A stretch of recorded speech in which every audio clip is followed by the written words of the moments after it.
Thanks, Terry. And joining us now, the man who made America's case to the world for a military strike, Secretary of State John Kerry. Thank you for joining us, Mr. Secretary. And I'm just wondering, did you have any inkling when you gave that forceful speech Friday afternoon that the president was about to hit the pause button on a military strike? Well, the president hadn't made any decision on the military strike, George. I was asked to make the case for why we needed to take action, but the president always maintained the prerogative as to when or what he might decide to do. And I think the president's made a very courageous and correct decision with respect to asking the Congress to weigh in, because the United States is much stronger when we act in unity. And are you comfortable with Congress waiting until next week for a vote and confident the war resolution will pass? Well, George, in a sense, we're not really waiting. We've been briefing as of yesterday, the day before. There's a briefing today. There'll be classified briefings Monday, Tuesday, Wednesday. As you know, the Jewish holidays begin on Wednesday evening. We think that helps us build the case, answer the questions of a lot of people who have to vote on a very serious issue.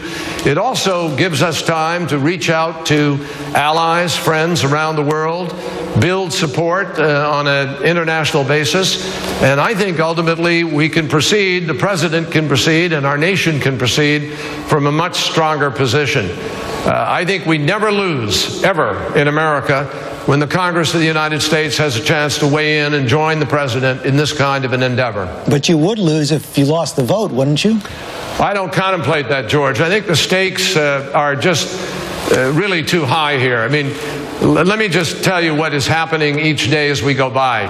I can tell you today, Sunday, that we now have evidence from hair and blood samples from first responders in East Damascus, the people who came to help.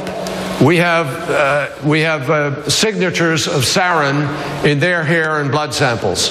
So the case is growing stronger by the day. And I believe that as we go forward here in the next days, the Congress will recognize that we cannot allow Assad to be able to gas people with impunity.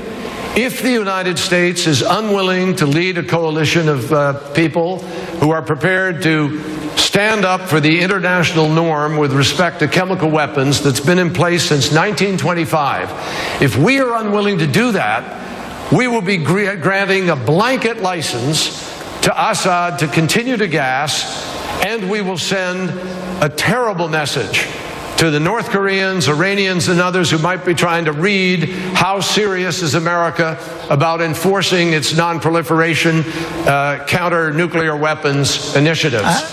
This goes to the core of American credibility in foreign policy, and I believe the Congress of the United States will understand that and do the right thing. I know you don't contemplate a loss, but what if the votes aren't there? Will the president act anyway? The president has the right, as you know, George, the president of the United States has the right to take this action, doesn't have to go to Congress, but he does so with the belief, and this is why I think it's courageous, the president knows that America is stronger when we act in unity. And I think if each member of Congress looks at this case carefully, as they will, and makes judgments about what has happened, and then measured it against the stakes for our ally Israel, against our interests with respect to Iran, our interests with respect to Hezbollah, with respect to North Korea, non-proliferation, enforcement of a almost 100-year-old prohibition on the use of chemical weapons, as America weighs, as the Congress weighs the potential damage to America's credibility in the world, I think the members of Congress will choose to do the right thing, and so does the president. But if I hear you correctly, you're saying the president is going to act no matter what. Meanwhile... No, I said the president has the right to act. So will he? George, we are not going to lose this vote. The president of the United States is committed to securing the unity of purpose that he believes strengthens America, and I believe the Congress will see that that's the responsible thing to do here. They are already declaring victory in Syria this morning, the Assad regime. Assad has said a lot of things in the course of this. I think the more he stands up and crows, the more he will help this decision to be made correctly. I'm very, very confident that as this case is made to people, the Congress will recognize and the American people will come to see. The President is talking about a military action geared to deter the use of chemical weapons and geared to diminish Assad's capacity, to degrade his capacity to be able to carry out those strikes. The President is not talking about taking over this civil war.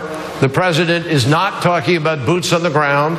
But the President is talking about doing something that upholds this international norm and I think makes it clear to Assad that much worse could happen if he were to continue to use these weapons. The alternative for the Congress and for the world is that you grant Assad and people like him complete impunity and you totally tear down the entire international process of accountability that has been built up over all these years. I do not believe members of Congress or other countries believe that's in anybody's interest. Mr. Secretary, is there anything Assad can do now to avoid a strike? What if he turned over his stockpile of chemical weapons? We are obviously looking hard at what we can do to try to diplomatically move in ways that could secure the weapons. Russia and others may be able to play a role in that. There are a number of different proposals on the table. But that doesn't mean the United States shouldn't proceed to make it clear that the authorization will be given to the President in order to guarantee that we do not have more chemical attacks similar to the one that we saw the other day, and also recognizing that this is one of many attacks that Assad is now engaged in. I think that the evidence here is so clear and so powerful that it provides us with a number of different options, but the most important one to have authority for right now is the ability to take this strike. You say that the evidence is so clear, but President Putin, and you mentioned Russia, calling it utter nonsense that President Assad would authorize this kind of a chemical strike. The president heading to Russia this week. Your response to President Putin? Well, we've offered the Russians previously to have a briefing on this. In fact, we sent people over to Russia who provided evidence we had with respect to the last ones, and they chose, I literally mean chose, not to believe it or to at least acknowledge publicly. I think this evidence is going to be overwhelming. If the president of Russia chooses yet again to ignore it, that's his choice. But the United States and our friends need to make the decisions that we need to make based on the rational presentation of that evidence. We will lay it out there for everybody to judge. We've actually gone overboard in this case, George, to declassify certain things, to put things out there that normally wouldn't be available in terms of intelligence. And I think it's going to be very, very hard for anybody ultimately to ignore it. My hope is that the Russians will recognize that Assad crossed a line here. We're working very closely with the Russians on the Geneva negotiation potential, and my hope is they would rededicate themselves to that and perhaps even join us in an effort at the United Nations to hold Assad accountable. Finally, sir, one of the other challenges you're facing in Congress is from those who believe that the president's strategy does not go far enough. Senators McCain and Graham put out a statement yesterday where they say we cannot in good conscience support isolated military strikes in Syria that are not part of an overall strategy that can change the momentum on the battlefield, achieve the president's stated goal of Assad's removal from power, and bring an end to this conflict. Why not go that far? Well, I've talked to John McCain and Lindsey Graham. I talked to Lindsey yesterday, and they're good friends of mine, and I respect them both.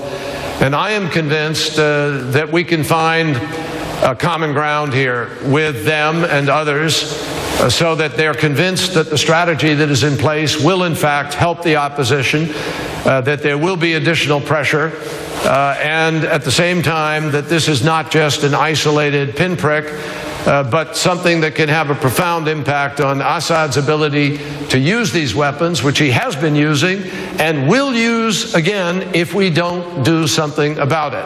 And I think they will come to that conclusion.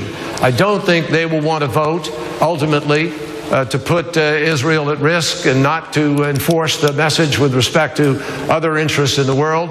But most importantly, I believe they can be and will be satisfied that a strategy is in place in order to help the opposition and to change the dynamics of what is happening in Syria. And finally, sir, what do you say to so many Americans who worry that we're going to get sucked into a wider war?